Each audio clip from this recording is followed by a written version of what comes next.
Sports cards and we live now. Jeremy Lee in the building and every guest that you ever needed. Sports cards after hours keep the hobby heated. Updates, hobby talk like you never seen it. Sports cards live and none could ever beat it. Sports cards is a lifestyle. Sports cards and we live now.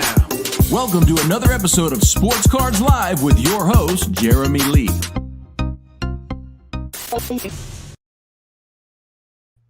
All right, everybody. Welcome to episode number 138 of Sports Cards Live. It is Saturday night, April the 30th, 2022. My name is Jeremy Lee. I do want to thank last week's guests, Ryan, Amin, and Karn from Liquid Marketplace for joining the show. Had a great episode with them. Learned a lot about what they are up to over at the Liquid Marketplace.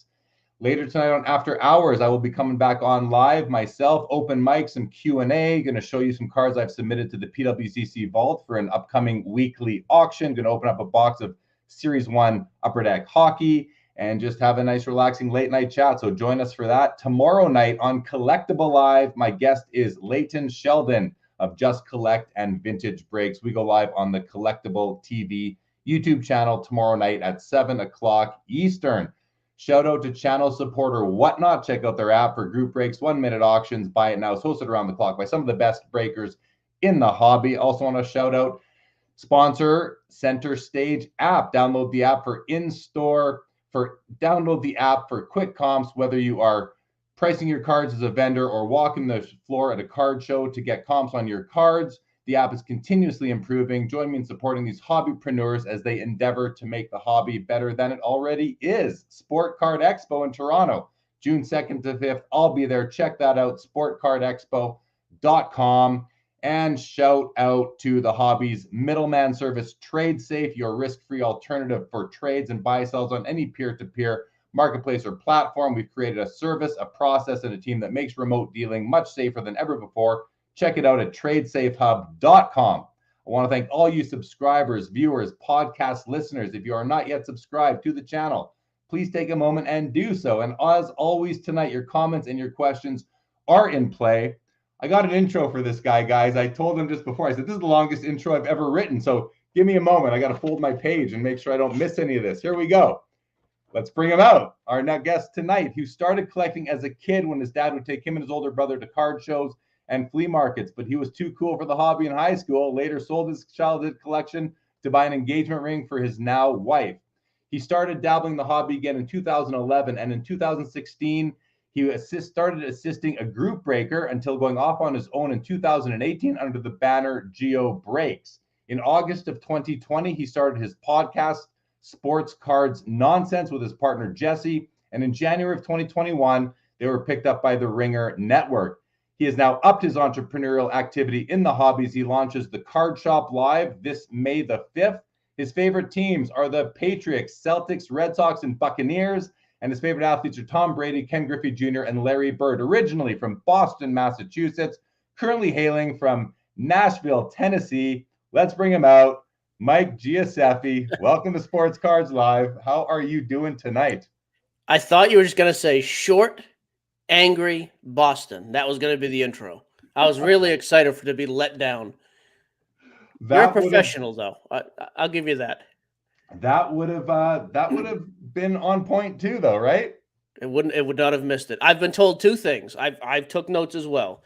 No interrupting, and I'm not supposed to read the chat. I'm telling you right now, I have never been more dedicated and more devout in my. I'm a rule follower tonight. I'm very excited. Awesome. Well, it's Mike. I gotta say, it's good to have you, man. I mean, we met each other at the Mint Collective back in March. Prior to that, we had interacted on Clubhouse here and there, but we didn't know each other that well at all. But it was good to meet you at the Mint Collective, and we were hanging out at the Card Ladder TradeSafe booth with the group of us. We had a really good time. We sat on a panel together, which was really very interesting, and I thought we provided our own unique perspectives on content in the hobby and maybe balanced it out a little bit. So that was pretty cool. But man, I got to say, it's good to have you. Is this your first time being interviewed versus being the interviewer? I think it's my first time with a live audience. I mean, I do a lot of podcasts and appearances and things like that. But yeah, first time with a live audience, I'm pretty sure. Right on. Okay, well, good. So here we go. And yes, you can keep your eyes on the comments a little bit if you want, but don't get too distracted. We got some stuff on the agenda to talk about. I'll be watching the comments as best as I can. There's Richard. He's so hyped for this one. Good to know. I'm going to go through a few right now. I see a couple guys were battling for first. Richard, Julian, Birds on the bat. Good evening, fellas. Thanks for joining us. Thank you for joining us. Birds on the bat. What does that mean? I don't know. Oh, that's the St. Louis Cardinals. That's, okay. I got you. Julian. Jeff McMahon, good evening to you. Jordan, appreciate that. Thank you so much. Thanks for being here. Johnny F says, two of the best in the biz night. Looking forward to Sports Cards Nonsense Live. There you go, Mike. First time going live on Sports Cards Nonsense on Sports Cards Live, but we'll get her done. Chris C, I have not seen any Bowman yet. What's up, Brian Adams? Good to see you here. Slab Strong in the house. Tim, good to see you. I wish Mike would read me a bedtime story. Jeff Hart, good to see you. Thank you, Chris. And Peru's channel, Mike is a beast. Love him. He is Batman. Jesse is Robin. Hey, that's not horrible, right? Not horrible. And Eric Stefano, what is up with you, everybody? Welcome to the show tonight. It's good to have you.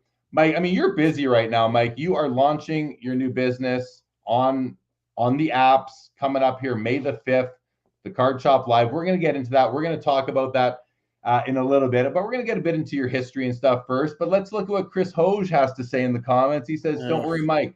Jeremy will read the comments either way. There you go. Hello, good sirs. Chris, thanks for being here, buddy. So let's get into your hobby history a little bit, Mike. Like, you know, you've got your podcast, very well listened to. You've got a huge Facebook group, tens of thousands of members. But I don't know how much people know about you before you kind of became Mike Gio of Sports Cards Nonsense. So why don't you back us up a little bit? Let's spend just a couple minutes on your hobby history. Really, what are some of your earliest memories of sports cards and like the feelings that they drum up for you? Yeah, like you mentioned, I was like almost everybody who's back in the hobby now, just like a kid ripping packs. I had a couple local card shops I went to with my dad. There was a big flea market around us that had a guy with, I mean, just tables and tables of wax that I was always go to with the old man every other weekend and rip product there. Somebody brought up the other day, like first memorabilia card that got me thinking. 1998, I pulled a game used base card of Michael Barrett, some stiff catcher for the Expos. So yeah, chasing the upper deck Griffey rookie forever. Me and my brother. It used to book in the Beckett at $40, so we knew like we're never going to be able to afford it. That was like the first card though. We knew like, man, wish we had a little bit of cash, we could buy it. But yeah, like everybody else, just kind of grew up messing around with cards. Collected Red Sox card because that was the that's religion in Boston. So and then just kind of grew with it as I got a little bit older. So you're pretty much a lifer then. Hey, it's cards have been in your life from the beginning. Obviously, growing up where you did, lots of great teams, lots of great options there. Talk a bit about what I mentioned in the intro, where you actually sold your childhood collection to fund the purchase of your wife's engagement ring. Now, I mean, you could say the story ends there, but what was that like for you? Like, was it an easy decision? And looking back now, I'm gonna ask this. It's gonna sound funny, but any regrets? Not in putting the ring on your wife's finger, not in spending the money on the ring, but in funding it through the cards versus something else. You know, not really. So I got out of cards, like you said, for high school. So to me, it was like, and I got engaged when I was 21. Excuse me. So by the time they had been sitting in a box, like game used cards worth $1, there was some numbered refractors, different stuff like that. It was $600 worth of stuff. And I bought my wife's engagement ring. A friend of hers was engaged and then got the marriage got called off. So I bought the engagement ring secondhand. It was $600. That's how much I sold like 4 2-row boxes of top loaded hits, inserts, whatever. I dumped them all for the $600 to pay for that ring. But no, like at the time, and I didn't get back into cards for the first few years of the marriage. So there was no regrets from me there. And even now, it's nothing. I couldn't even tell you a specific card that was in the collection at the time, honestly. Maybe just a Griffey. Yeah, you know, at that point, there probably had to have been one because by high school, I would have had $20 or $30. I hope. So you ended up getting into breaking, and you started off as an assistant for somebody, and you pretty quickly went off on your own. Talk a bit about how that transition happened, and was it awkward breaking up with the person you were working with, going off on your own? You end up selling that business. Take us through that whole process and how everything sort of transpired for you, because it really did lead you to where you are today. I have to think that without any of those, without being a breaker's assistant, without going off on your own and being a breaker yourself, without selling your breaking business, you may not be about to launch a business here next week. So talk about all that. Yeah, so it started. I was doing construction out here in Nashville, painting, drywall, general stuff like that. I either bought or sold a card on eBay. I don't remember which. I'm gonna cough and clear my throat all night. It's gonna be awesome. Um, I either went to the guy's house to give him the money or the card because the purchase went through eBay and I looked and I was like, this dude literally lives maybe a mile and a half from me, same town and everything. And I was like, I'm just showing up to his house. So I did, and like we got to talking. Made a couple more deals like that in person. Then one day he kind of like invited me in because breaking. This was 2016, end of 2015. He was breaking. I had never really even heard of breaking. I wasn't on any social media at all. I hated social media more than I do now. He brings me in the house. He shows me all these cases. He was working for a guy at the time, just breaking for him. We just kind of stayed in touch. And I guess like 6 months later or so, 2016, late 2016 probably, he was kind of looking to break off and do his own thing. And he's like, hey, I've got some money. I'm looking to get a little extra money, little extra investment. So we both put in a few $1,000 because he showed me. I mean, it was a legitimate business. Like, here's what I'm buying for. Here's my profit. Here's the tax I have to pay. Just the whole breakdown. And I thought, it actually makes, on paper, it looks like it makes good financial sense. The hobby was, a different world in 2016, but that was it. It was like, hey, can you throw a couple bucks at this? Can you help me sort cards? Help me ship, help me check payments, all that kind of stuff. No on-camera work at all. And that's what I did for about a year. And then I slowly started taking time off of work, off construction. I dedicate a day a week, then 2 days a week. And then it got to the point where it was like, hey, this thing's going to go. I had to come up with like $5,000, which I had to borrow from my father-in-law. I didn't have no chance I had $5,000 at the time. And that was when we made our first massive order on our own. His name was Gio Breaks, by the way, Mike. He's still around. He does a ton of Pokemon and stuff like that now. And we walked into Southern Hobby, bought like 75 to 80 cases of Bowman, 2017 Bowman. 2017 Bowman comes out. You order that stuff in December, January. Back then, you could walk into a distributor and just get product. It wasn't like now. And so we did. He put up everything. He sold a ton of his collection. I borrowed money. I took out a cash advance on my credit card. Just every bad decision you can make financially, because I thought, I think this is going to be something. A couple months in, pretty much after that product, I quit my job. And that was it. And I started doing some on-camera work. Like, hey, the group was growing on Facebook. I'll start breaking a little bit too. And then we were shipping off, 600 to 1,000 packages a week. I was like, it's time for me to just be done with the construction thing. So, we worked together for like a year and a half, 2 years. And then we kind of just outgrew each other. I mean, to say there were no hard feelings, I'm sure there were. We're friends today. But I just thought, hey, I'm doing this and I want to go in my own direction and do my thing. And he wanted to do his thing. So we split. And I started basically in 2018 with Top Series 1 and then with 2018 Bowman. And you came out of the gate then as under the banner of Gio Breaks? Yep.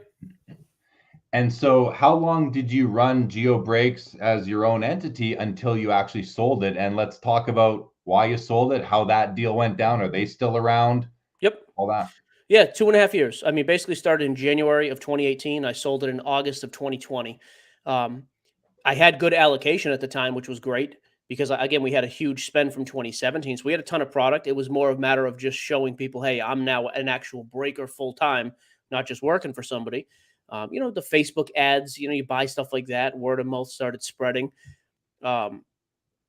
We kind of, even when we were together, because Brew, that was his name, Gio Breaks, he had the same philosophy as me. Like, there's a million breakers and everybody can get product. So we can be more entertaining when we break. We can be more transparent with pricing. We would always do that. I mean, that was one of our biggest things. You tell me, name the product, and I'll tell you the cost. Never had any problem with that. Hey, Prism's $1,200. We're selling a case. We're selling it for $4,000 a box because that's a going rate. I just honestly was my big thing there. Like, I don't care. We're just going to tell people. We want to be really upfront. We weren't going to be screaming about $5 hits and acting foolish on camera like some of these donkeys today. We're just like, this is going to be a break room that I would want to be a part of. Ship things quickly. Respond to messages, even when they're from stupid people. Customers have dumb questions. The customer is not always right. A lot of times they're totally out of their minds. Take the time to respond. And that was really what we built the business around, Brews Breaks, and that's what I really formed Gio Breaks around. It was a grind, though. I mean, like the 2.5 years was insane, especially as we started really growing. It was getting to the point, we'd fill Bowman cases in 30 seconds, and then we'd have to turn off commenting. We do 10 or 15 cases a day on release days for good product. For a one-man show, and I had 2 guys part-time helping me sort and ship. It was a brutal grind. On-camera stuff is great. Breaking product is fun.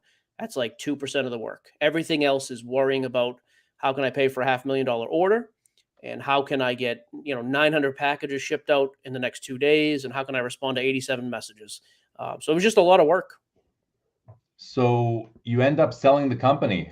Why, and how'd you do on the sale? Are you happy with how that went?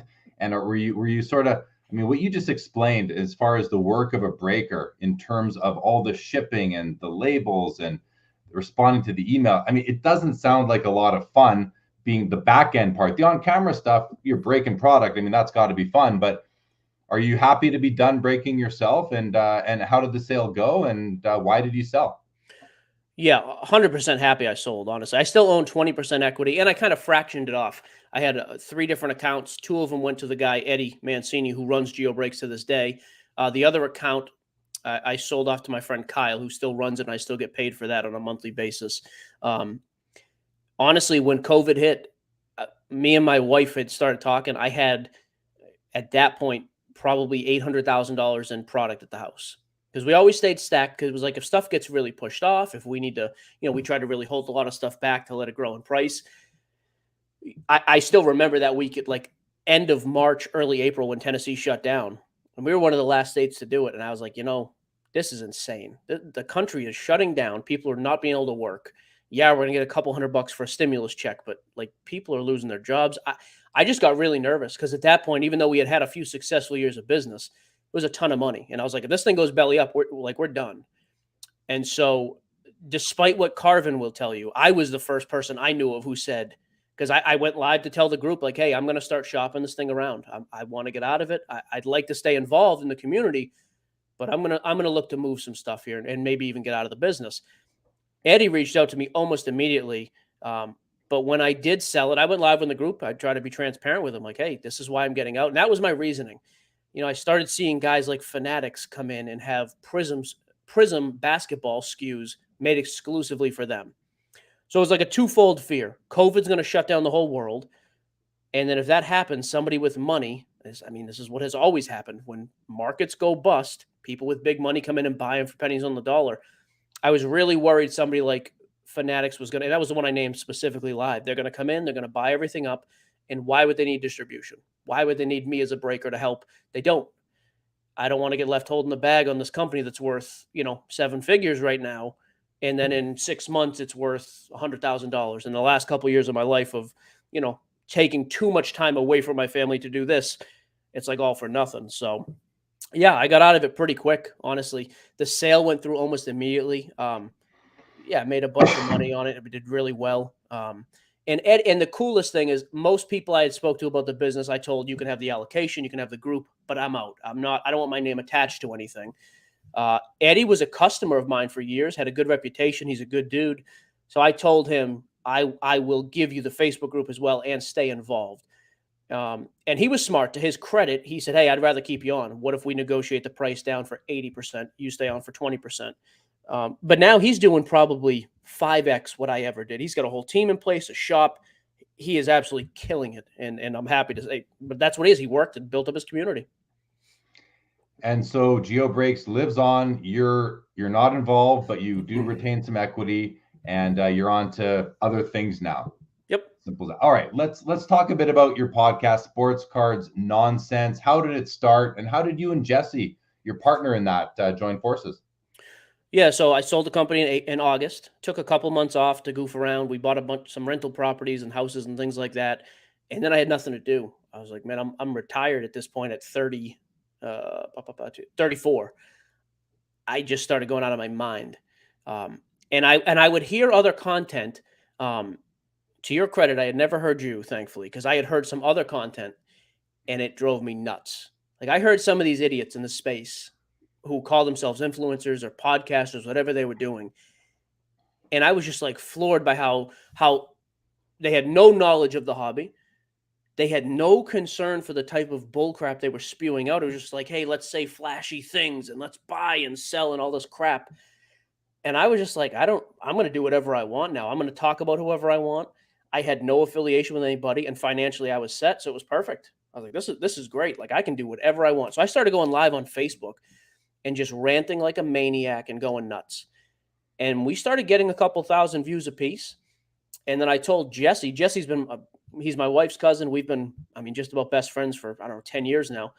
And I said, hey, you're a tech guy. Why don't you start producing the sound and we'll release it on Apple ourselves? Like, we'll just do a podcast by ourselves. He was off camera, though, never on camera. He was just producing it. And we did. We started publishing it. We came across a guy named Jeff Weiss. He helps influencers. He helps build social media followings. And his big push in 2020 was TikTok, which I'd never heard of, first of all. And then when I did look into it, I thought it was the dumbest thing in the world. But he's like, dude, just cut up clips and put them on TikTok. And Jesse did all of that work himself, which at the time took him a long time. And that's how we got discovered by Chris Vernon from the Grizzlies, who works for The Ringer. And that's how that connection was made. So you get picked up by The Ringer. Now, all of a sudden, you maybe don't have all that freedom to talk about everyone that you wanted to. And I'm speculating there. I don't know for sure. But can you explain to the audience and any other content creator who's watching right now, what happens to a content creator and their ability to express their own opinions when they get picked up by an entity like The Ringer? Yeah, honestly, for the most part, nothing changed except for the entire production team came with it. Like, record, hit finish, and you're done. Like, you don't have to do anything else. As far as the on-air content, they did tell us pretty straightforward. Like, hey, we're a sports-oriented network, and we're pretty positive. We're not looking for hit pieces and different things like that. But it was also like, but when there's news that happens, you have to talk about it. So when there's a scammer in the hobby or a big, some sort, I'm trying to think of a specific one. I can't off the top of my head, but there's been 10 stories in the past 2 years where a major player in this business has had accusations or has been shady. Well, when that happens, we're going to blast them. And honestly, we have never once got blowback for that. Occasionally, when we first started, I would make a comment, and I'm not political at all. I don't vote. I never would. I don't care about politics. I would make like an offhanded political joke just to be stupid. They would cut stuff like that. But hey, we don't want to get involved in politics. We're going to cut that 10 seconds.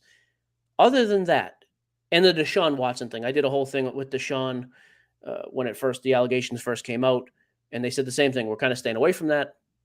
Okay. Outside of that, I don't think anything else has been cut from the podcast, and we haven't received any emails of, hey, don't talk about this, stay away from that, whatever. Oh, so pretty good. You can just go about being as free as you want with your thoughts and content as because that's really when you said, here you are basically retired at 32, going to start a podcast and talk about everything you want, and you're still able to do that on the pod. Yep. Yeah, and then like you saw the other day, I'll go live on Facebook when I want to lose my mind. Before I go to the gym, I get all worked up because of some stupid comment or person, and I'll go absolutely nuts. And but I'll just do that on Facebook. It doesn't have to be associated with The Ringer. Fair. All right. I like that. And yes, I did watch your most recent one a day or two ago from the car. And we'll talk about that a little bit later. We're going to get into some more sort of general hobby topics. I'm going to go to some comments right now, and then we're going to get back and we're going to talk about the Card Shop Live, your new project that is launching on May the 5th. I'm going to start with this one right up here from Cracked Card Company. Says, figures my earlier comment question was deleted and ignored. Just want to say, Sports Cards Live, we have guests, we have agendas. This is not an open sort of miscellaneous topic discussion. I will be doing an episode after we're done with Mike here in about an hour and a half's time called After Hours. If anyone has any open-ended questions and comments that you want me to address, I'll be happy to do that later on tonight, but just not on Sports Cards Live where we have a guest. So thanks for the comment. We can answer it later if you want to come back. Cracked Card Co. Victor, good evening. Big fan of Sports Cards Nonsense. Great to see you, Victor. Check out Victor's YouTube channel, as is his name, Victor, the Rookie Card Specialist. Frank Estella, good to see you. LBBK loves Gio Breaks. Nice to hear. Baseball Card Curmudgeon, what's going on? Steve Foley in the house, founder of TradeSafe. Good to see you, buddy. Skeppy in the house, what's going on? JH says, so Mike, that 800K in product in 2020, what's that worth now? 5 million? Oh, dude. In 2020, it was all 2018 and 2010. It was Bowman Chrome, Bowman Draft. That was the heaviest thing we broke.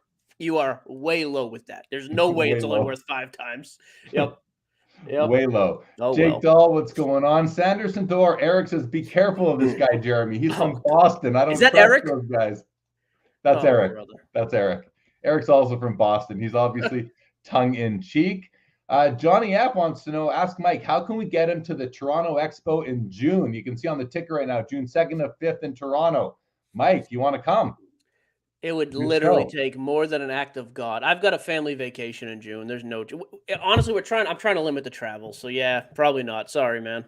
Maybe we'll get you there in November. It's twice a year. We'll talk. I hear Canada is beautiful in November, by the way. So I would be all for November. I'm excited. Beautiful. Yep. Beautiful. Maybe you wait for next year in May or June. Eric Myers, great to see you. Joe Perot says meeting Gio in Vegas was awesome. He cares about the hobby and is as real as it gets. Very nice. Raj says comment, like, subscribe, and ring the bell. Thanks, Raj. Much appreciated. We got Latrell Sprewell in the house. What's going on? Angel Strength, hello to you as well. If you're looking for a link for the Toronto Sport Card Expo, sportcardexpo.com. If that's what you're looking for. All right, let's talk about your new project. I'm going to flip it up on the ticker right now, Mike. Here we go. Download the Card Shop Live on Apple and Android on May 5th. And of course, you can listen to Mike's podcast, Sports Card Nonsense, on all podcast platforms. Card Shop Live. Mike, what is Card Shop Live? Talk about it. So the only correction, we made a last-second decision. We're going live the 4th now in the App Store, Wednesday. Is that the 4th? Let me update this. Yeah, I'm sorry. Because it's watch how fast I can do that. Look, boom. Just because it's Bowman and National Treasure's release day, I was like, we got to be live that day. So we'll be live the 4th. It's a live streaming app. You know, there's obviously plenty of them out there. You mentioned Whatnot earlier. We worked with them for a while. Whatnot, Loop are the two big ones for sure in the space. And we just kind of wanted to build something to compete with those guys. I think my hobby background and my breaking expertise, or whatever you want to call it, I feel like I know as much about the space. And honestly, I don't think we're ever going to be as big as those companies. They are massive. To their credit, they came out of the gate. They got there first. But I basically looked at what they were doing and said, hey, they're obviously onto an unbelievably successful idea. I think with my breaking knowledge, we can tweak some things to make it more appealing for breakers. We can really try to set the bar high when it comes to accountability of sellers. That's really the focus. But it's very similar, live chat. You'll have live camera angles when there's breaks. Breaks are pre-sold, just like on any other, website or Facebook group.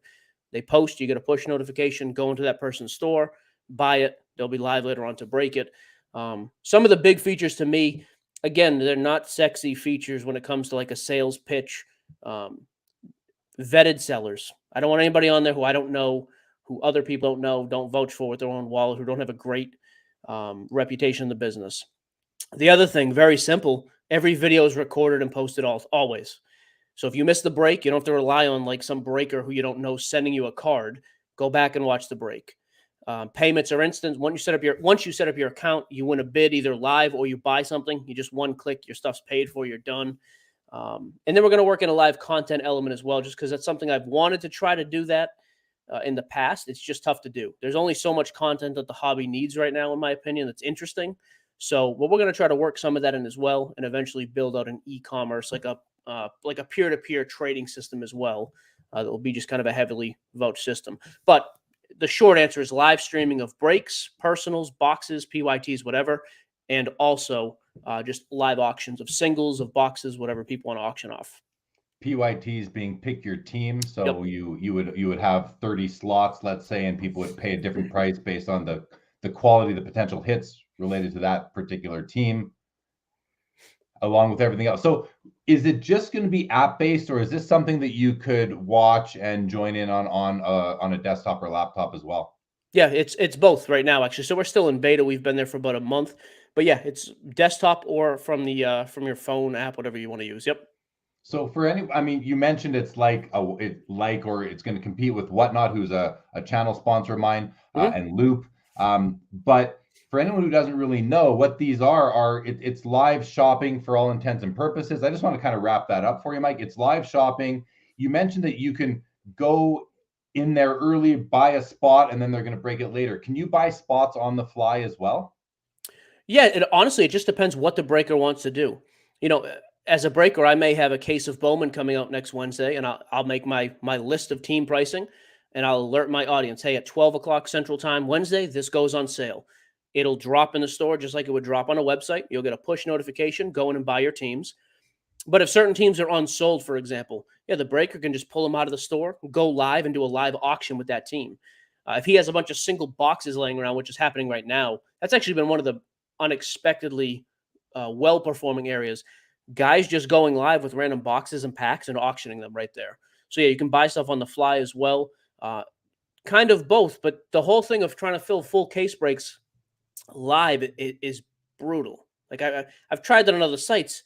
You're going to sell 30 teams, 30 spots. It's just tough. So this was, you just put out a store, just like you're doing now, just like most well-accomplished breakers are doing now. Put it in your store, let guys go through and buy them. By the time you hit play on the camera, you're ready to just go on and rip. So I'm seeing a bit of a pattern here. You were working with a breaker, and then you went and you obviously saw, I don't know, an opportunity or a room, an area where you can improve in to go off and do your own breaking. You were participating in some of these live shopping platforms before. Now you're doing your own. I'm laying this out because I want to know, what is it that really, what was the aha moment for you when you thought to yourself, you know what, these are okay for, in my opinion. I feel like I can do it better. I want to do it better. If that's what went through your mind, what were some of the key differentiating factors? You mentioned accountability of sellers or knowing the sellers themselves. Is there anything further? Is there anything else that you really feel is going to differentiate Card Shop Live from the competition? Yeah, you actually just hit the nail on the head too with my whole business strategy the last few years.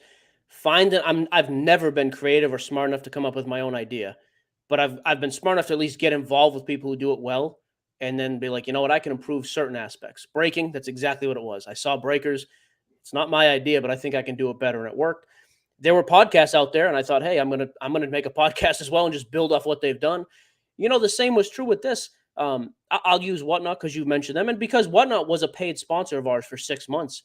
We worked really well in the early days, and I'm not going to bash that. I mean, it's not why I've come on. I want to promote ours without destroying theirs. But there were certain things that happen on the site now that I just have no interest in being associated with. Like I don't want to pay for a random spot in a mystery break. I started seeing mystery breaks on Whatnot, Loop, on Facebook. I thought in general, it's not good value. It's taking advantage of a customer for the most part. I don't want to do that. I've been on the other side of that. When I started buying into breaks, when I knew nothing about breaking, I was like, I'm getting murdered on stuff. Like I'm not getting any value in return. I've got a guy pulling a $5 card and yelling about it. I get it in hand. I just paid $50. I can't resell it because it's not worth that. I actually think that's horrible for the hobby. We've talked about this in Clubhouse before. When some of these things first popped up, it was like, man, I'm selling stuff way above comps. That's awesome for the one guy. And then everybody else down the road gets a bad taste in their mouth and gets burned. So our thing here was, again, be upfront about values. When you're pricing team breaks, case breaks, whatever, be upfront about it. There'll be no dice games, games of chance, stuff like that. There's enough chance opening a pack of cards. I don't need you playing with a roulette wheel. Accountability too, just in the sense that, Eddie, for example, Gio Breaks, runs a repack product every week that he makes. And every single week, I've told everybody from day one, you could buy every single spot in there and you'd make 5 to 10% profit. Because I know exactly how he builds it, because I built it with him at the beginning. We're going to comp out 50 cards. We're going to sell 50 spots, and we're going to take 5% or 10% off the total. I just think there has to be some accountability and responsibility on the part of sellers. And although there were other platforms that had great ideas, I didn't see that. And I think that the larger issue with that is almost all of these companies, where were they in the hobby when me and you were in the hobby 10 years ago, Jeremy? That's not a knock on anybody in particular, but quite frankly, the big money in the hobby today, I didn't know who they were when I was a kid, or even when I was in my 20s. Doesn't mean every idea I have is better because I have more knowledge, because I've swung and missed on a bunch, but that's kind of where I came down with it. This live selling thing is a great thing. I just think it needs to be more regulated and with some more trustworthy people involved.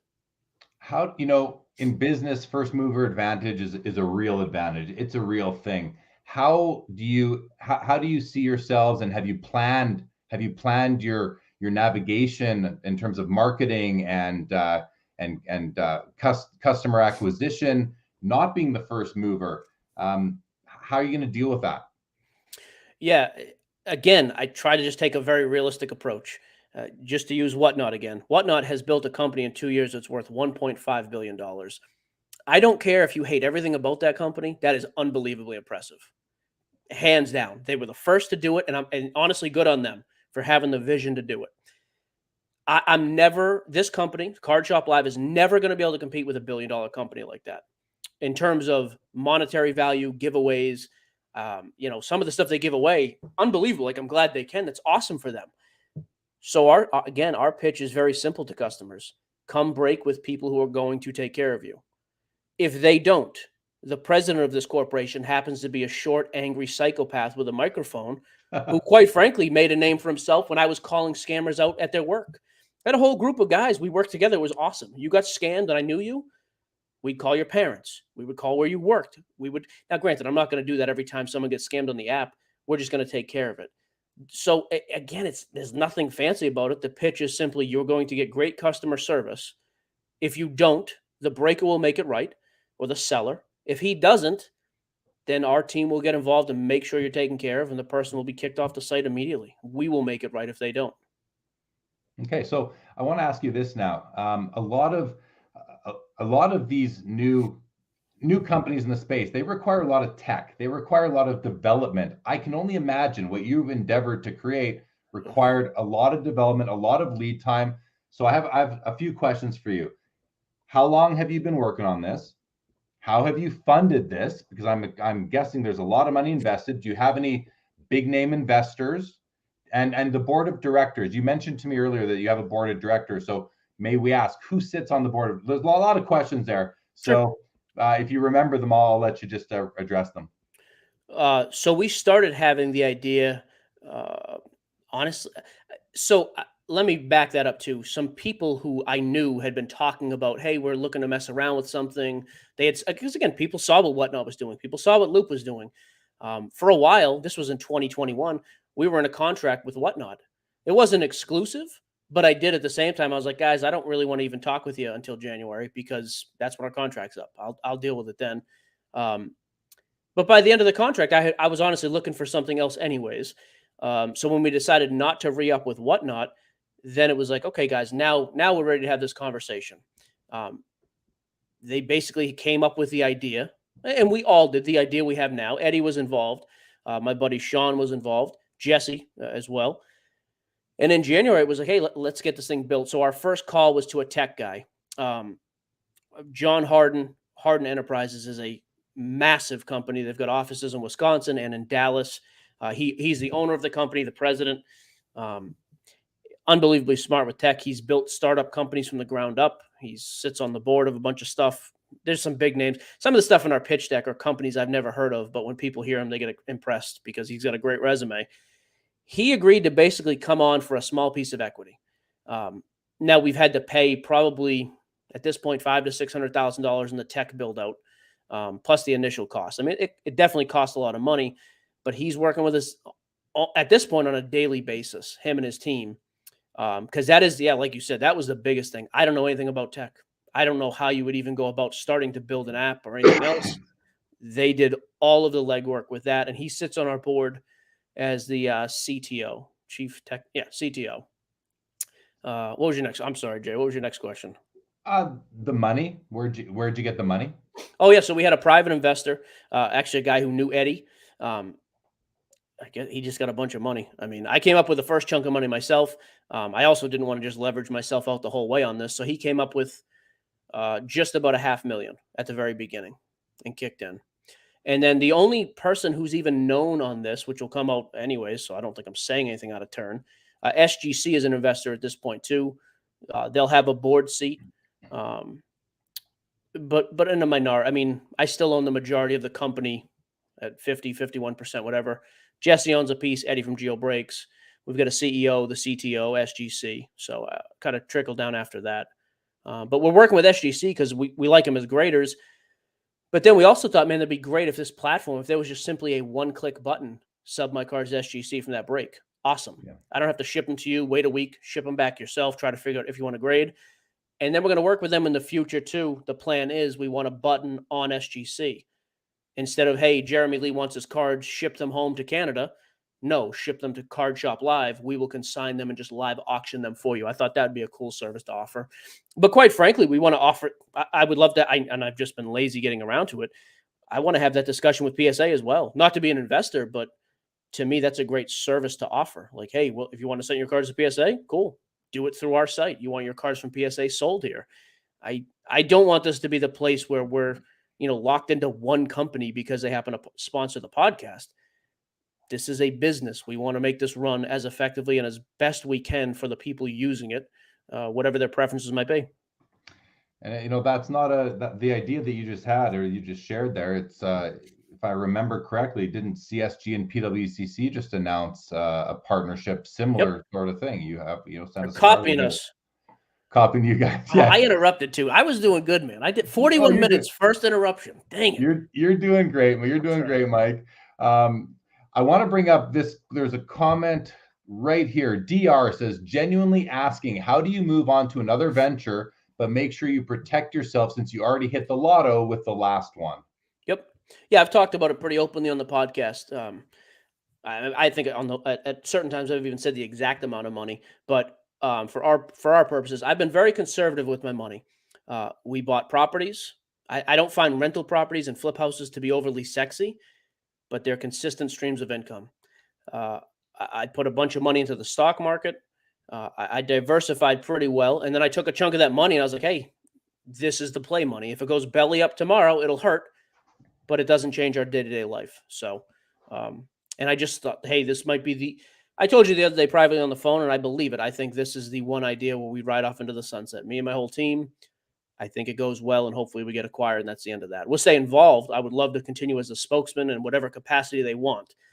But this was kind of hopefully the ride off into the sunset idea. What do you think about other entities coming into the space? I've heard rumblings that Facebook wants to get into live shopping, Instagram, eBay, Fanatics, anyone else. What are your thoughts on that in terms of some, maybe a big company comes in the next few months? Have you thought about that? Yeah, we actually got paid to do some live selling on Amazon. When Amazon launched their Amazon Live platform, they contacted our agency over at Octagon, and we did like 3 or 4 shows. That's what they do. It's almost like a mix between a live selling. It's not an auction. It was just a live set price where you have the ticker on the bottom with the items, almost like a QVC style home shopping network thing. I think that's going to, if Amazon wants to get into any space, they're going to, right? It's like a $3 trillion company. And to me, I think, okay, great. So let us build this into an unbelievably successful company. And I would say the same thing to Fanatics. They've talked about wanting a secondary market. Okay, let us build it and pay for it, and then just come in and buy this one. If not, we're going to continue to do what we do and just press on like we're going to run this forever. But I think that's coming. I don't know how I'm not overly smart. I've never claimed to be, and I'm not. I have some wit, thank God, because I'm short and I don't have any other useful skills. Even I, though, was smart enough to look at Whatnot and Loop and be like, these guys are onto something. We need to imitate and improve. Somebody with more brains and money than me has already had this discussion and is, I'm sure, planning to do the same thing. They'd be foolish not to. Yeah, you're probably right. I think there's something to be said, though, for not being a huge company and having a presence in the hobby, having an identity, a personality. You have a huge Facebook group with Sports Cards Nonsense, tens of thousands of members on there. So, and I mention all this because Justin Vick says, tech is cool, marketing is necessary. How are you going to get eyeballs on Card Shop Live? Yep. Because you're going to be competing. Obviously, there are other competitors in the space, and you're also going to be competing with potentially a huge presence eventually, whether it's an Amazon or something like that. So, do you want to just touch briefly on marketing strategy? Yeah, that's an awesome question. So we have a whole marketing team involved in the company for that very reason. We knew early on, I don't know how to market something like this. And so the beginning stage was very simple. Let's approach people who have great communities like Eddie at Gio Breaks and his 6,000 active members. Let's bring him and his audience on. Why pour attention to somebody who's never sold before and say, hey, public, trust this nobody. It's not to insult a person, but he's not known. Trust this unknown person. Well, now two things. I have to prove the seller's worthy of your trust, and I have to get people to buy into that. So our philosophy was a little bit different. Let's just go after people who already have a great community. And instead of selling on your own website, on your own Facebook, wherever you're selling, come here. It's a fee-based platform, right? So you're going to pay a piece of that. How do we make up for it? Well, some of these guys are simply getting cut in on the equity. I mean, the app is already worth, with the revenue we've generated in a month in beta, 15 to 18 million today. What does that look like in 6 months when we have 50 active sellers? A lot more than that. So if you own 0.2% of one share, doesn't sound like a lot, but that's hundreds of thousands of dollars potentially. So that was really the marketing plan to start. Go out and get talent who have a community, invite your people, bring them on. Hey, good news, we have great tech behind it, which will help prop up what you're already doing. And then I feel like I have the biggest microphone on the ringer in the hobby space. Free promotion that you're not going to get anywhere else. And then of course, promotions along the way, giveaways, that stuff to me was secondary, but it started there. Bring on people with the community. Other things, there are a couple ideas marketing I don't want to say because there's already people in the space. And if I say some things, I think Whatnot could do it tomorrow, or Loop. These guys are already established. You will see some interactive things on our site that you don't see anywhere else that will appeal to people with, I guess, bigger followings than I have or most people have. So we'll market that way as well. And then we'll use the assets we have on the ringer. There's some pretty big personalities associated with that company. I don't think Bill's breaking anywhere else. And I'm hoping in the very near future, Bill will be on the app. And then we'll go from there. Once we start making more money, we'll start, the marketing, I'm sure, will change. But it's a great question. Marketing is huge, and I'm not that great at it. So thankfully, we got a team in place. That's why you put a team in place for sure. Here's my next question. You've named it Card Shop Live. Yep. Are you limiting it to cards only, sports, TCG? Would you how do you go with that name and then launch other verticals and niches within collectibles? Yeah, so to start with, that was where my connections were, sports cards, right? But already we have Pokemon sellers on there, so we're going to definitely expand to TCG.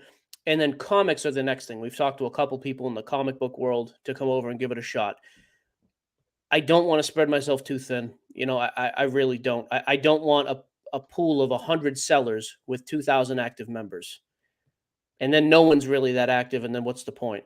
So as we grow and as we prove that, hey, we've established a name, people like the tech, people like the personalities they've met, then yeah, we're open to expand it to anything. Just about anything. But yeah, to me, I want to be good at a couple things before I try to be, I would rather be good at 3 things than be adequate at 10. Sure. No, that makes sense. So you're going live on the app stores May the 4th, not May the 5th anymore, May the 4th. So May the 4th, Star Wars Day. So we can actually we can actually go ahead and download the app on our phones at that time, Apple and Android. What are you like? How excited are you right now, man? It's a big deal to go live. Do you have butterflies? Are you excited? Are you nervous? What are the feelings going through, and how do you think those are going to change as we ramp up to May the 4th and the few days after that? Just personally. Yeah. This is the first time I'm nervous because Friday. So obviously it launches on the 4th. We're going to make a big push with giveaways. We've got NT boxes, Panini One, all the new product. We're going to try to really have a push with giveaways and 50% off breaks, all that stuff. Get people over. And that's when we're really going to start making our big push on the podcast. We haven't done that yet. We're going to start that this week. I'm hopeful, but I'm also very pessimistic. I have a number in mind of active subscribers and users that I want to see by the big launch event Saturday night. And if we're not there, then I'll have some serious questions about the need for this. Just to be honest, I'm not building this thing and spending all this time and money to get 600 people. Well, there's more than that now. There's 1,500 active people right now. But if we made this huge marketing push this week and it hits the App Store, so it's easy as opposed to this beta where you got to click 50 stupid links to try to get on. If Saturday night we had 1,800 people, I'd have some pretty serious reservations. So I am optimistic, but I'm very nervous. I want to see the response this week once we have a full week of marketing and it's easily accessible in the App Store. So first time I've been nervous with it. So I was going to ask, like, is this based on what you just said? And you'll be nervous if you don't hit that number on May the 4th or by May the 5th. Skeppy here says, being retired, why mess with a sports card business? What is the drive versus more lucrative options? Now, there's an assumption there that there were more lucrative options available to you, and I don't want to answer the question for you, but if it was asked to me, I'd say, well, my passion is in sports cards, so that's where I want to be. But I'll let you answer it, and also I'm going to add in my own part of the question, which is like, are you betting your life on this? In your mind, are you kind of betting your life on this project? Yeah, so like and kind of in the order it was asked, right? Same answer as you. Why sports cards? I love it.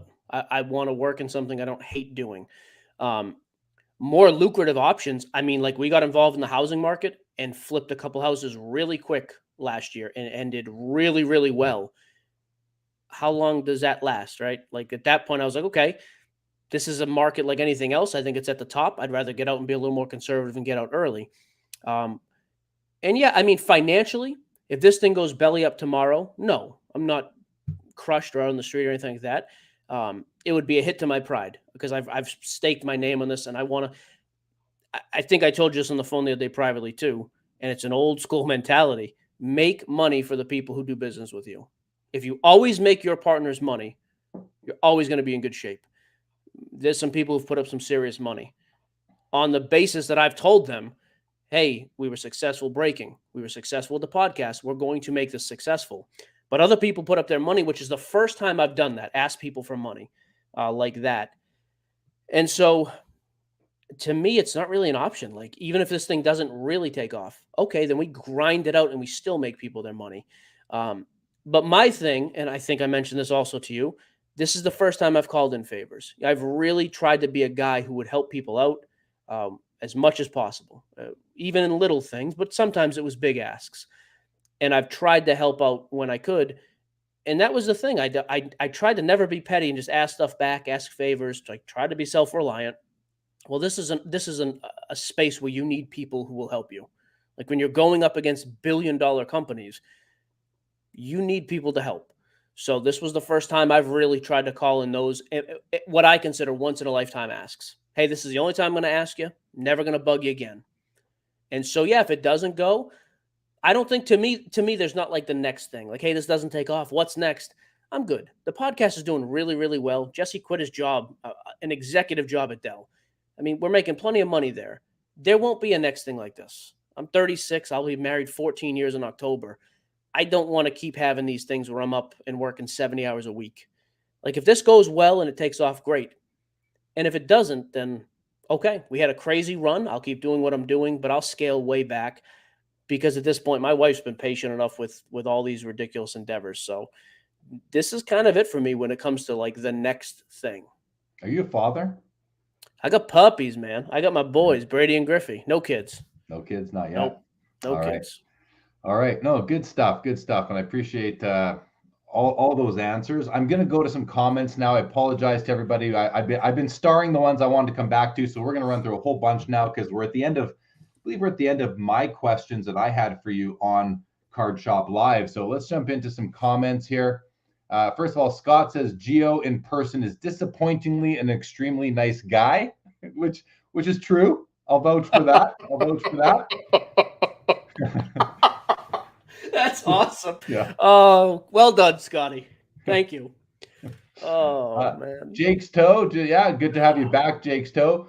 Richard Zangrillo says, do you save the videos should there be disputes regarding the breaks on Card Shop Live? Is that why you're saving the videos? Oh, absolutely. Yeah. Again, accountability. Hey, I hit this card and didn't get in my package. Here's the break video. No, you didn't. Or yes, you did. We screwed up. We'll make it right. Yeah, absolutely. Is that unique in the space right now? It is, but it won't be for long. I'll be honest with you. When we talked with the tech team, this was unbelievably simple to do. I would be shocked if this is not on loop and whatnot in the next 10 minutes. Like, there's no reason not to do it. And those guys have enough money and a tech team in place. I would guarantee that is done across the board. I hope, and honestly, I hope it is. I think that is something that the fact that that was not from the beginning of any of these companies, to me, is a huge red flag. But I think we will see it across the board. Okay. Richard says, will it just be breakers or will there be singles sellers as well? Will there be an auction sort of option? Yeah, like there's some guys right now. Eddie does both. There'll be some guys on the platform who are exclusive to just singles, and just different stuff too. Like me and Jesse have like 250 card lot of Marvel cards. We'll be on there just selling those and auctioning and having fun with that. But yeah, pre-filled breaks that fill live, packs, boxes, singles, comics, whatever. Yep. Slabbed and raw on the single side? Yeah. So the raw thing, we're allowing it to start. I'll be curious to see where that goes. We have 5 people on there right now. 5 people I would trust with a large sum of money. I've done business with these people for a long time. That's obviously something that we're going to have to monitor. If you're going to sell raw cards, I want to see clear pictures of that. And if I hear anybody make the claim this thing's an SGC 10 or a PSA 10, I'm going to burn their house down. That's going to write that in their contract. False claims about grading, we burn down your place of living. Yeah, so please sign here on the dotted line. Yeah, perfect. Justin Fick says, Jeremy, reading these comments out loud motivates me to create the best feedback possible. Thanks, Justin. I'm glad it motivates you. Eric says, Mike, I assume this new business venture will be hockey card heavy, correct? Eric's exclusive. A big hockey collector out of Boston. Ice only, baby. LVBK wants to, what breakers are currently on the platform? Yeah, so Eddie is the biggest one right now. Gio Breaks, Deep Fried Breaks is a Blake Bollinger. He actually used to work with me at Gio Breaks. He's breaking on there. Stephanie from Mama Breaks. Mike Bleach is a Pokemon guy. Mike the card guy, and walk-off submissions, does kind of some singles. He's a big group sub guy. He's been auctioning off some packs and stuff like that as well. And like I said, Eddie, actually all of those breakers so far have done both breaks and singles. Then this week, me and Jesse will be joining. We're dropping basically every person we add, we do like a big giveaway launch page. So me and Jesse's will be launching this week. That's all for this coming week. The week after, we have like 3 to 5 more people. We're hoping we can get on there at that point. Perfect. Well, Jeremy from Collectors League thinks it's a great idea. That troubles me. Lucky K says, every time you start a business, part of your business plan should be an exit strategy. Now, before you address this, Mike, I just want to say that is excellent advice. One of my earliest mentors in my professional life told me whenever you're working up to create a deal, you always have to figure out how you're going to unwind the deal. Have you got any thoughts? Have you put any thought into exiting as early as now? And I would say you probably should if you haven't already. Yeah, I mean, just to be pretty honest, like we've told all the people we've brought on, I have a number in mind. If and when this number is achieved and somebody comes with an acquisition or an offer, I'm out. I have also made this statement, though, that I would never leave. I don't care who it is. We have some people with as little as 3.75% equity. If that person was still involved, me and Jesse are in all the way. But yeah, I have an exit strategy tomorrow. Like, hey, what would you leave the company? What would you take? What's your walkaway number? I've got that clear in mind. I also have run this as the president for the next year and make it somewhat full time. I'm fine with that too. I've got that in mind. But yeah, I agree. The exit strategy is kind of an ever morphing number at this point. I'm sure. Are you guys all remote right now, the whole team, or do you have office space? Or are you planning to get it if you don't yet? Yeah, I have some office space that actually opens up tomorrow here in Nashville. I bought an office building and had some existing tenants who were running businesses out of there. They had to the end of April. So starting this week, me and Jesse kind of start making the move from our rental space to the new offices. Very cool. I want to say hello to Albert Jones. Welcome to the show. Richard Zangrillo says, thank you, Mike, for launching on my son's birthday. I know that's secretly a shout out to me and I appreciate it. You want to just let him know? I mean, anything to make that kid's life a little bit better, having Rich as a dad, right? We can try to help. Is that fair? I think that's all good fun. Richard's a friend in real life before any idiot in the chat gets worked up. I think that's all in good fun. John Wee has joined us. John Wee is one of the founders of the Center Stage app, who's a supporter of this channel, and I have their ticker going right now. And I want to show you, I'm just going to do this for a second. I'm going to show you guys the app. There it is. There's the Center Stage app right there, right above my finger there. So if you want to go into the Apple store and download the Center Stage app. That would be great. Let's give John some support. They're doing a great job over there at Center Stage. Richard Zangrillo says, will there be as many games, i.e. dice rolls, roulettes, guess the energy, I've never heard of that one, etc., or will selling be more straightforward and less game of chance based like your competitors? So I think what Richard's talking about are some of these, we'll just call them games of chance that some breakers use on various platforms in order to sell spots and that sort of thing. Can you speak to these games of chance and whether or not they'll be allowed on Card Shop Live? Yeah, I mean, it's enough chance opening a pack of cards, right? That's it. I don't need to add more chance to it. So no, not a fan of them. We won't do them. You won't allow them. And so is that going to be in your terms and conditions that your sellers are signing up and they're agreeing to before, so they will just be precluded from doing that right out of the gate? Yeah, so there's certain things, like some of those terms are specifically mentioned there. The other big thing is just, again, when it comes to mystery product or repack products, only upon approval. There's a couple big breakers who do repacks on a weekly basis and do it right, and they're awesome, and I'm fine with. But it's not something where you're going to come on day one and start repacking product and making mystery stuff. Fair enough. All right. Jeremy says, I enjoy Mike's openness and honesty. Yeah, I mean, you're a straight shooter for sure. DR wants to know your thoughts on Tom Brady coming back to play this season. He's not going to Miami. Thank you, Brian Gray. I'm pumped. I love Brady. I'm glad he's back. Good. There you go. Hobby Champs is here. We can start the stream. You're an hour late, but glad to have you here. Hobby Champs, Justin Vick, exit strategy, arson. The next comment, by the way, was my favorite. I tried to stay away from the chat. I liked Francesco. I couldn't. Well, let's go. Let's bring up Francesco. Can I bring it up? Oh, of course. I don't mind. Francesco says, I'm not going to say it, but Gio's a fill in the blank. Don't give this clown your money. How do you respond to a comment like that? And why do you think he thinks you're a clown?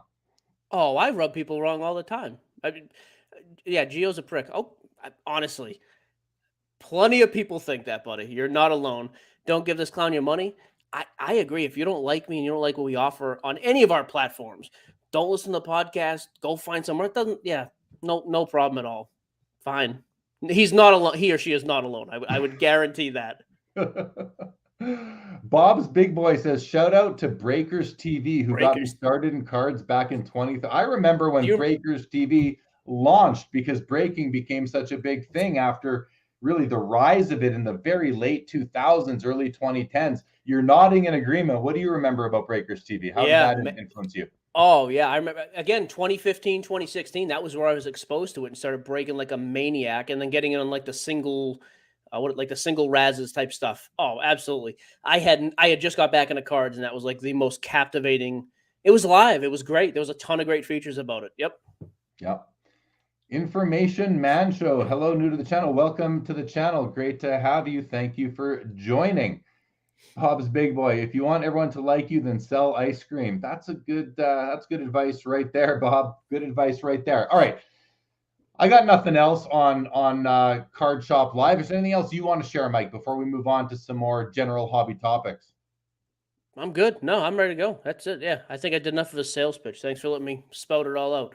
Yeah, you bet. And to the chat, if you have any more questions, comments on the Card Shop Live, which is Mike's new project that is launching on May the 4th here. Again, it's on the ticker. You can go download Card Shop Live on Apple and Android on May the 4th. And also, you can listen to Sports Cards Nonsense, Mike and Jesse, on all the podcast platforms. That is a Ringer podcast, I believe. That's the right way to say it. So let's talk about some general stuff here. You went on a bit of a rant on IG Live or Facebook Live the other day. I watched it. I believe it was mostly had to do with accountability of influencers. Is that kind of what it was? Do you want to just sort of share what your frustration was that led you to going on that live rant, and we'll go from there? Yeah, I've had an issue with influencers in general since I found them years ago. I was too busy breaking when I was actually breaking full time to pay attention. But then afterwards, when I started 2020, when I started listening, just some of the people in the space, I don't know how they ever got an audience in the first place. And people are just allowed to spout off, hey, go buy this, go buy that, sell this. And it's like, you'd find out later, A, they're not invested at all themselves, or B, there was a huge account in the past that was telling you to buy stuff when they were selling it from another account, and then vice versa. Somebody had made comments about this. It became a big talking topic in the Facebook group, and it just irritated me. Me and Jesse, that is why from day one, and Simmons, this was a big sticking point with Bill. He's like, hey, one of the first episodes you do, I want you to disclose every card you own. I want you to show everybody what you've got. So when you go out and say buy KD, it's because I just dropped 40 grand on a lot. It was one of our first shows, by the way. I'm so upside down that KD thing. But that was like a big sticking point for me. People say things, go buy whoever. Whatever. Go buy Brandon Ingram. Spend all your money on Brandon. Well, next week he's eliminated from the playoffs. Nobody cares who Brandon Ingram is this week. And then same influencer the next day is, Chris Paul's a great buy right now. Well, what happened to the guys who just lost the only money they had in the hobby last week? I'm okay if you want to make picks, but I want to hear the follow-up to them. That's why the only time me and Jesse do the buy and sell stuff now is on things I'm invested in. And I'll tell you, hey, I bought all these KDs like you did, and I lost more money because I bought him more heavily. Hey, I'm selling this guy right now because I just think he's a stiff. I think he's an idiot. I want to get rid. And when you're wrong, just come out and that's it. Hey, guys, for everybody who listened to me last week when I did this, I lost my shirt. So did you. It was a stupid pick. But then that's it. I don't need the next 10 minutes of justification from people. You were wrong.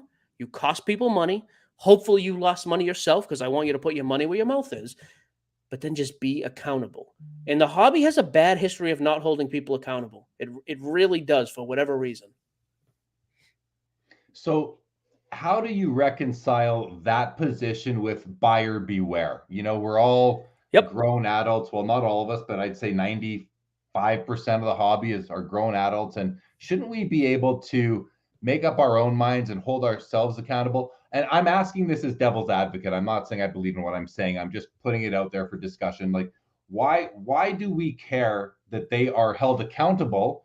Because we should hold ourselves accountable first and not worry what anybody else does. I'm not saying I believe in this comment because I don't, but I want you to address it nonetheless. Yeah, I actually agree with that comment in principle 100%. I think you should only be responsible for the actions you make because you made them, period, right? I think that. I actually firmly believe in that. I've also been around this hobby long enough to know that's just not, and you know this too. That's why I said the devil's advocate. I think it's a great other side.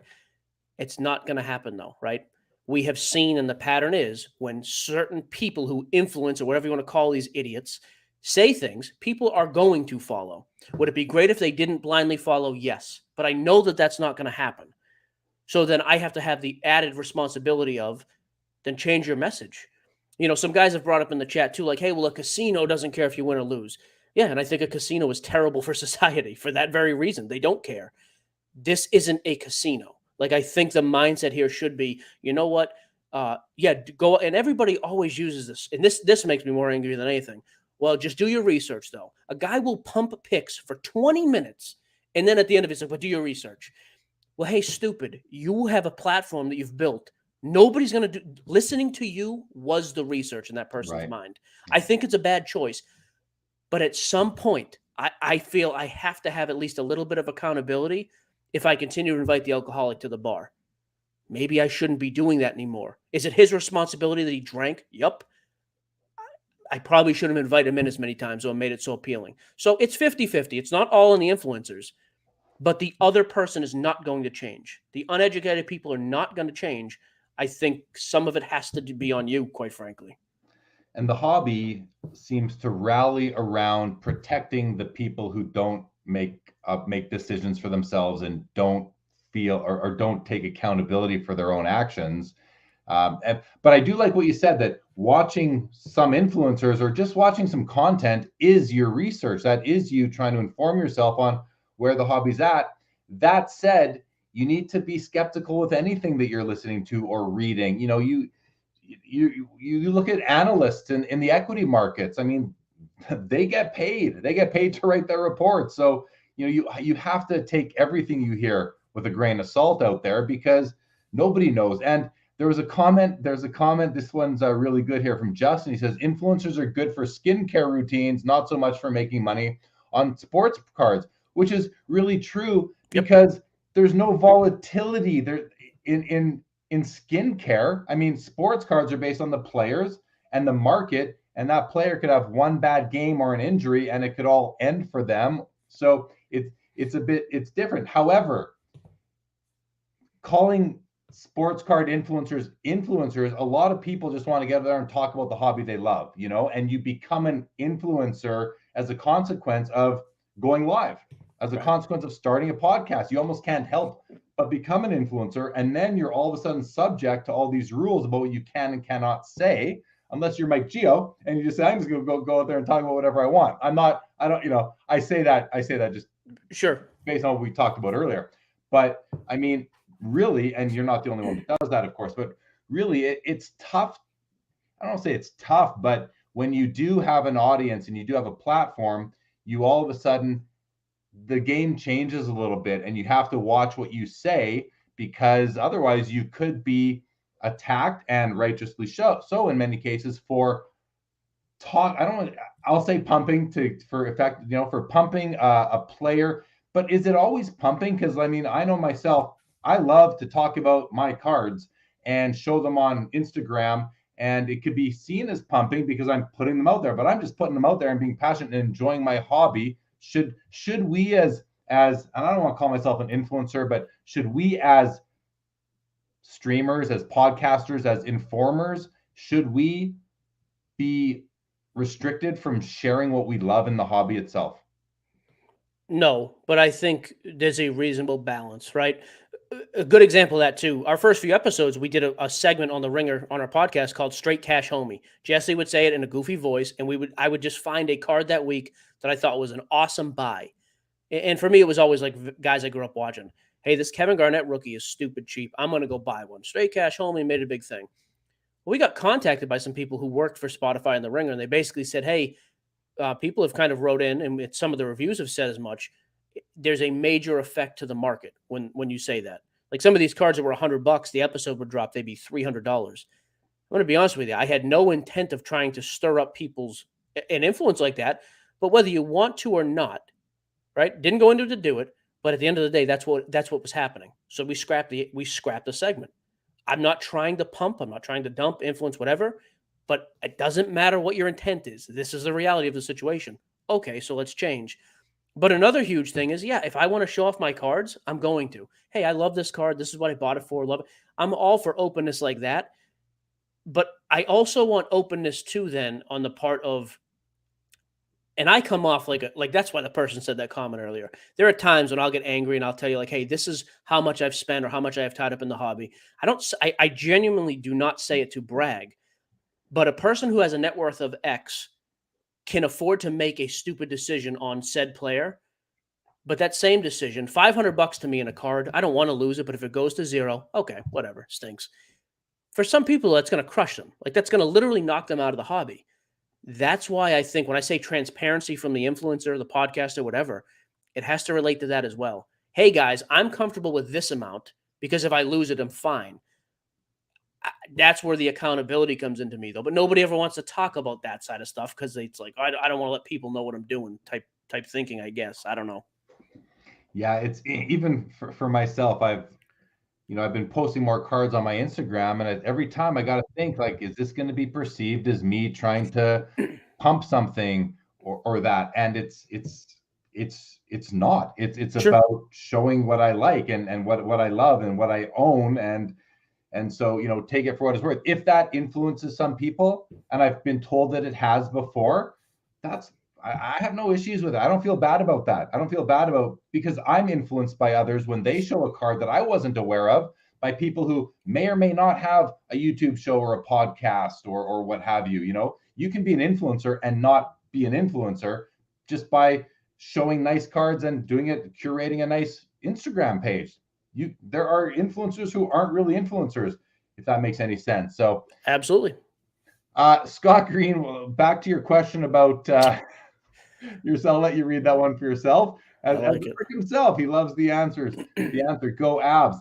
And I respect the Avs being for the Colorado Avalanche, Scott Green. But yes, until they play my Flames, and the Avs are the only team that I'm really concerned about, probably unjustifiably. I rooted for them one year, Jeremy. Ray Bork, who I grew up watching, left. He had to chase that ring. I was a big Avs fan that year. Yeah, he got his one cup in his 23rd season with the out. He went cup chasing and it worked, and I was very happy for him. He deserved it. He deserved it. Back to the last topic, though. Mike from Eastridge, local card shop here, buddy of mine, says people are lazy. People come into the shop all the time and ask, should I buy this card? And he'll say, do you like the player? The guy will say, I don't watch that sport. Mike will say, then why are you wanting the card? And they'll say, I just want something I can make money on. So tell me, what should I buy? And his response is usually, I'm not a financial advisor, but I suggest GICs, which is pretty good as far. So that's a almost a reverse influencer. But see, I think that's the best answer for him to give in his shop, because otherwise that person can come back to you. An influencer on Twitter, Instagram, wherever isn't worried about doing someone that wrong, because what are they going to do? Come back into the shop? They don't have a shop. But when you own a shop, that's definitely a good reason, a good answer that Mike gives. Garrett Patrick says about influencers, they just want their cards of whoever to maintain value and influence the market to their liking by spewing an agenda on social media. I think that is the case in some cases, but it's definitely not across the board. I think some people are genuinely trying to share what they think are some good decisions. They may turn out bad, and when and if they turn out bad, I agree with you, Mike, they should be responding to that and saying, hey, that was bad. Make sure everything I say, you're making your own decisions. We're all grown-ups here. Garrett says, just like gambling, you always hear of the wins, but never the losses. Same goes for cards. Hey, one quick thing on that, Garrett? We started doing TikTok again just because we were having fun with it. We have one video that has like 250,000 views, more than almost everything else combined. And another one has like 80,000. It's called Gio's Losers. All I did was go through my biggest purchases. Number one was Kevin Durant. It's worth like 20. People enjoyed that more than anything else, which I thought was great. So I agree, though, in general, you never hear about the losses. No. I actually, I have, I do my after hours most Saturdays, and I do have a segment of that where it's going to be cards I don't know if it's a card I lost money on. It's cards I wished I didn't sell when I sold. And I know we all have those over the last few years, but I actually, when I went a deep dive into my PWCC app, and I had some cards that they sold for me back in like 2015, and I went through and I looked at it, and I was just like, oh man, I wish I could not have walked up to their booth at the National that year and dumped those cards off. Yep. So, all right, let's keep on going here. Lee Haskins says, just like stock market people who get on CNBC and talk up a stock, they never give a history of their picks, only talk about the current pick. Makes sense. Yep. Makes sense. Yep. Skeppy says, as markets change and the economy affects food, gas, rent, etc., how can collectors and investors insulate their portfolios and inventory and make better decisions to get through it? So he's talking about macroeconomic, events going on right now in the economy, and how can we as collectors and investors mitigate our losses or mitigate any negative impact that interest rates and inflation are going to have. Do you have any thoughts on that, Mike? Yeah, I mean, it's done well for me, but I've also left a lot of money on the table being too conservative. I wouldn't trade it for the risk of being tied in with sports cards. Like, the majority of my money is not in sports cards, cases, whatever, and it never will be for that very reason. Now, 5 years ago, had I wished every penny was in it because it was going to 20x, of course. But yeah, I think you have to diversify. You have to be smart about things. You see these kids walking around with $150,000 worth of cars at every show they go to, and they're making car payments on interest for 12%, and they live in their parents' basement. Like, yeah, be financially responsible with your cards. Yep, I agree. Yeah, that's right. It's almost like a tread lightly sort of thing, or just don't put all your eggs in one basket and be comfortable. Like, really, when you go to invest with any planner, they take you through a whole risk assessment. There's no one that does that in this space. We need to perform our own risk assessments and just make sure we're comfortable that whatever we have tied into cardboard, if the market were to fall out, if the bottom were to fall out completely, make sure you're able to sustain that loss. I couldn't. I'd be devastated personally, but I have a high risk tolerance for it, I suppose. Brendan Ryan says, good influencers are very entertaining. They're good to make fun of, at least. I agree there. DR says, do you guys see any yellow or red lights related to the hobby in 2022 and beyond? Mike, any concerns you have with the hobby? I mean, I'll be honest, not particularly. Like, we just saw a massive drop off in pricing on singles over the past 2 years. We sustained a grading shutdown just about for the past 2 years. I think both those subjects are on the rise. I think the biggest area where I see a slowdown, and hopefully by the time they get on the field, it's different. There's zero hobby hype around this NFL class. No quarterbacks that people are actually chasing. That could have a big impact on 2022 football wax. The nice thing is, material is such a backlog that Panini is going to be releasing 2021 products for the next couple of months. We're actually going to see these guys on the field by the time they come out. At least pro uniform stuff does. I do think there could be a major pullback in 2022 product if the football class is still as weak 3 months from today as it is right now. And the same with the basketball prospect class. We've been pretty spoiled the last 3 years with absolute stars. Next year, it doesn't look anywhere near as high. If you have a very weak football and basketball class at the same time, sure, I think that could impact that year's wax for sure. I think that could be a yellow light, to at least something to be on the lookout for. Yeah, fair. For myself, my only concerns are based around the speed at which the market has changed over the last 3 years. Really, like you just mentioned, Mike, that in the last couple of years we've seen a drastic decline in values, but prior to that we saw a way more significant increase in values. So while things spiked, they came down, what you're talking about, but they're still higher than they were from before the spike. Then we have all this new infrastructure coming in, the institutional money, the hedge funds, and all these new companies that are starting up in the space. And it just makes me a little bit nervous, because is it too good to be true, sort of thing? Is the hobby really catching up, or not catching up? Is the hobby, see, I always thought the hobby had this potential and it proved to be true, but is it really? Or is there some risk that it really is in this massive bubble, and that, people don't love cardboard as much as they claim to? Myself, I certainly do. So I don't think that's it, but I can't help but think sometimes that, while I'm very bullish on the hobby, and I always have been, I've made no bones about that on this show, you still in the back of your mind have some concern that is it going to last? Yeah, I think that's fair, right? I mean, I'll be honest with you. I was very skeptical of the Fanatics move at first. And then, to me, two things. First of all, their valuation is unbelievably high. And in general, companies worth tens of billions of dollars don't lose money, which not always the case, but in general. And then the fact that that Topps move, I didn't see coming. I know everybody else saw it coming ahead of time. I guess I was one of the few who didn't. I had no clue. I thought that was great, because if you're keeping the name Topps around, and maybe now they get to expand to basketball, football, Panini, I think, is still going to be relevant. I still think we see a deal somehow between the two. So then it's not a company coming in and doing things from the ground up. They're simply, acquiring and then building on established brands. I thought that actually put a lot of my worry to rest when that happened. And I agree. And that's one of the reasons I'm so bullish, is because you have this massive company coming into the space who, I forget the exact numbers, but something like, somebody has said that, was it 1 million or 2 or 3, maybe Luber said it, however many million people, it was under 10, bought a sports card last year, while Fanatics has 800 million people on their mailing list or their customer list. So the potential for the hobby to blow up way more than it has blown up over the last few years is there. But is it going to happen?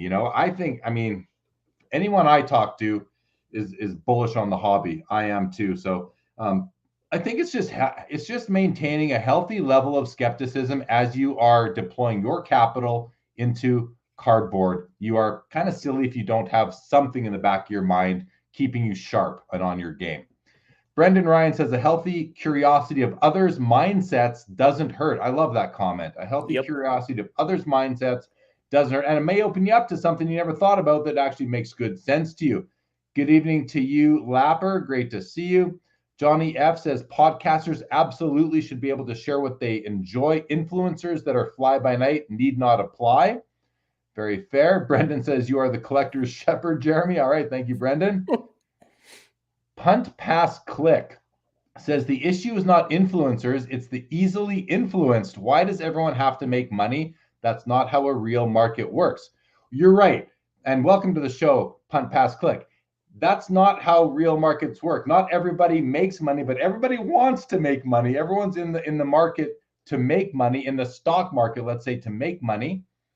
So I hear what you're saying, and I think that goes that's what we have here. There was a time in late the second half of 2020, early 2021, everyone was making money, and a lot of people were talking about it out loud, and a lot of people were seeing other people making money, and then they decided they wanted to make money, and now we had all these people with what we refer to the cases they carry around sort of thing. Now there's anything wrong with that. You got to protect your cards, but that's how the Pelican cases were being talked about a lot.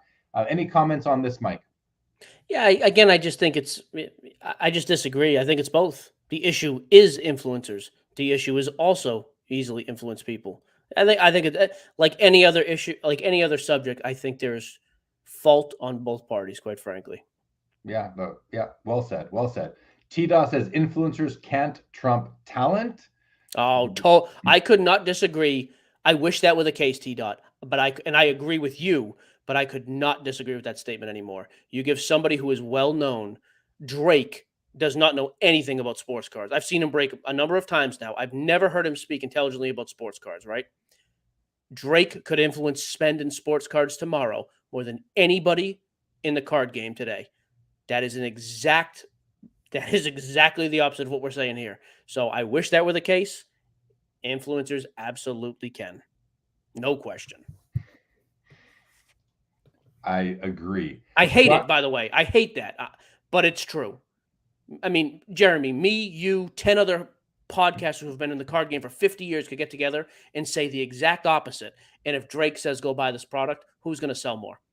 You're right. It really comes down to like what level of celebrity are you? That's Sure. that's well past influencer, a guy like Drake, right?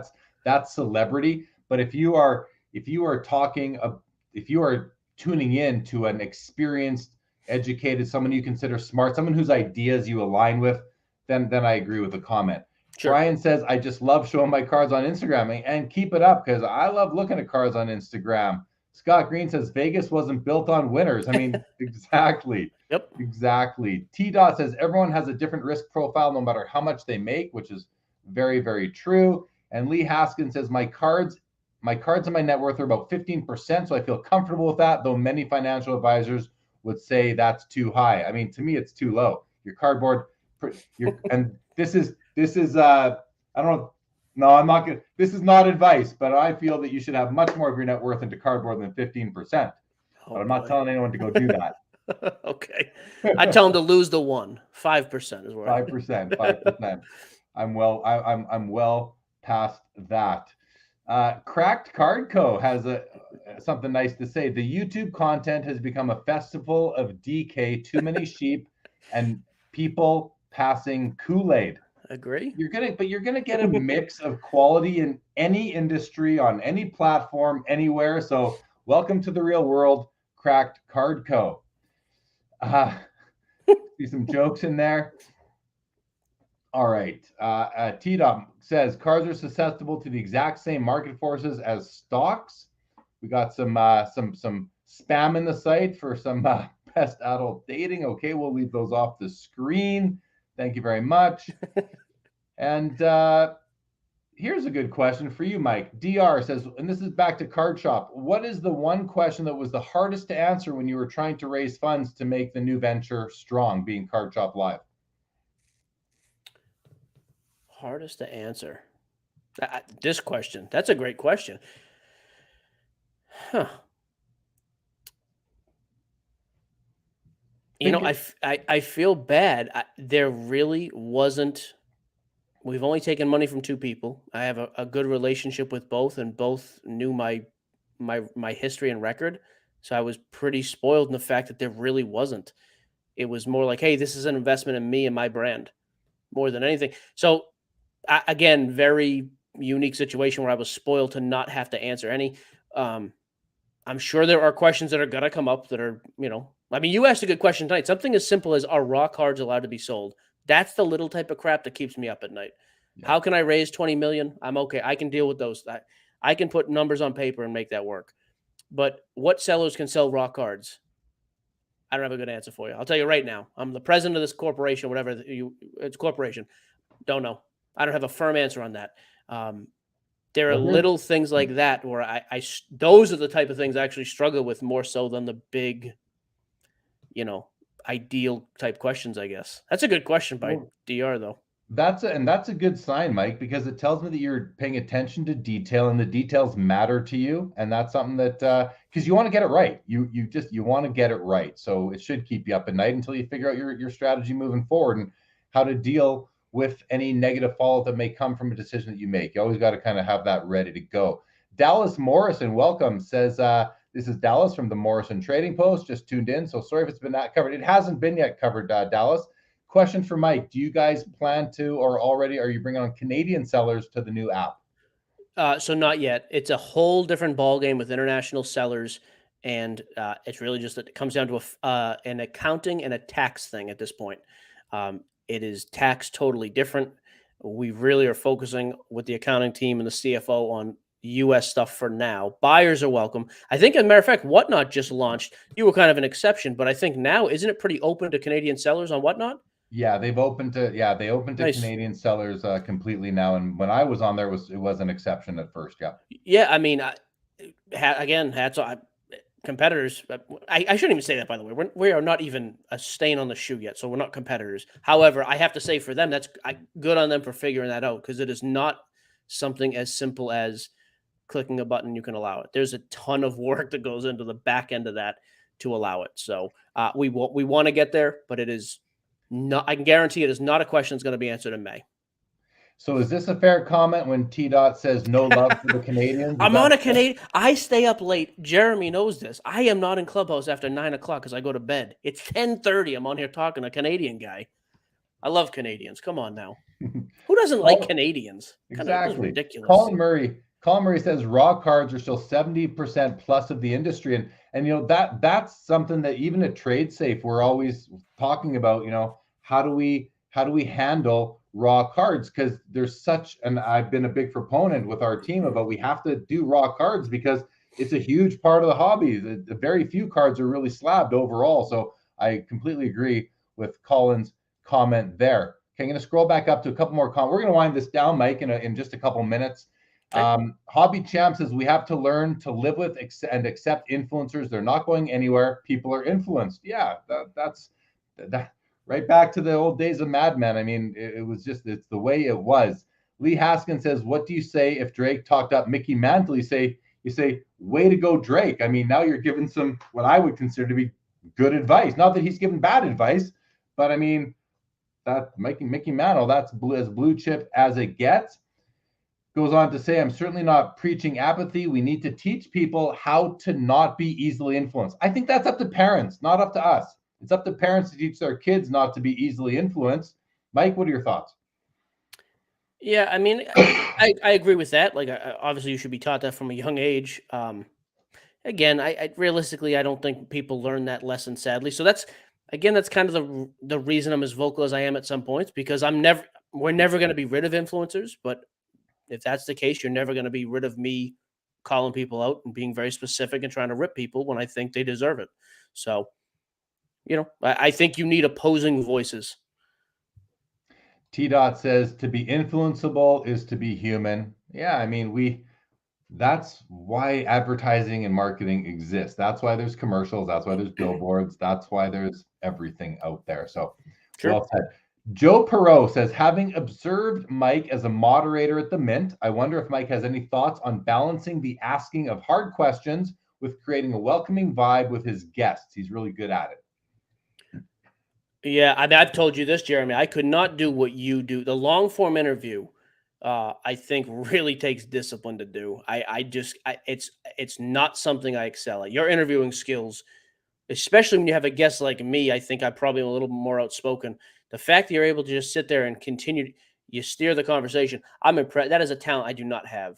Joe, I appreciate the kind words. I have done that the few times I've had to. It's more for self-preservation than anything. There's guys who are on that panel who I would love to absolutely rip apart. I have to balance the fact that I now have multiple families relying on our business for income. As much as I'd like to do that, I really can't. I try to create a welcoming vibe. To me, it comes across as fake. Because I know I'm not being entirely genuine. So I've always struggled with that. That's why, like I said, I couldn't do what Jeremy does. No chance. All right, I'll take That's that a as a compliment. compliment. See, I'll love for take it as a compliment. Canadians. There you I go. appreciate it. Okay, Punt Pass Click said, if you spend a few minutes looking at all the newbie content that is out there, people are lazy and don't want to put in the time to learn before they earn. Hey, people are always looking for shortcuts. There's no doubt about it. And if you can leverage the hard work other people have put in to your benefit, Yep. I mean, why not, right? That's why you get advice from professionals in lots of areas. That said, this is not an area filled with professionals. It's not with externally anointed professionals. These are self-appointed professionals that are giving a lot of advice in the hobby. CC says, Gio, you seem like a straight shooter. Good luck with the new venture. Very nice, CC. And thank you for that, T-Dot. Really appreciate that comment. I see you guys all think that Drake does know who Mickey Mantle is. Of course he knows who Mickey Mantle is. Scott Green, appreciate that. Sports Cars Live rocks. T-Dot says he's a great at guest audience balance. Yeah, I do try to do my best at that. Thanks, guys, for appreciating it and noticing it. All right. Justin Vick, I got to read that. I nominate Mike as sports card czar for America and Jeremy as sports card czar for Canada. Yeah, very nice, Justin. Appreciate that vote of confidence. Okay, Mike, let's. I got the comments are still coming in, guys. Thank you, everybody in the chat for the engagement. Great comments tonight. Really do appreciate them.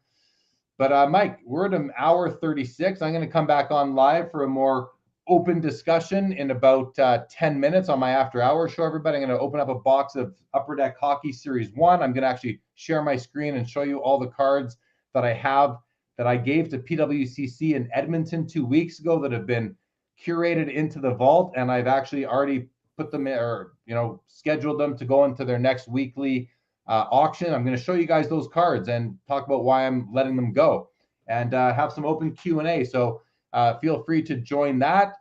Mike, this has been awesome, man. As I told you, I've been really looking forward to having you on. I enjoy your company. I had a great time meeting you at the Mint back in March. So thank you for joining. I know you're busy. You got a big week ahead. Good luck with the launch. And final comments to you, and then we're going to wrap it up. Yeah, no, I appreciate the time. I would come back anytime. And like I told Jesse, I would like to have you on our podcast.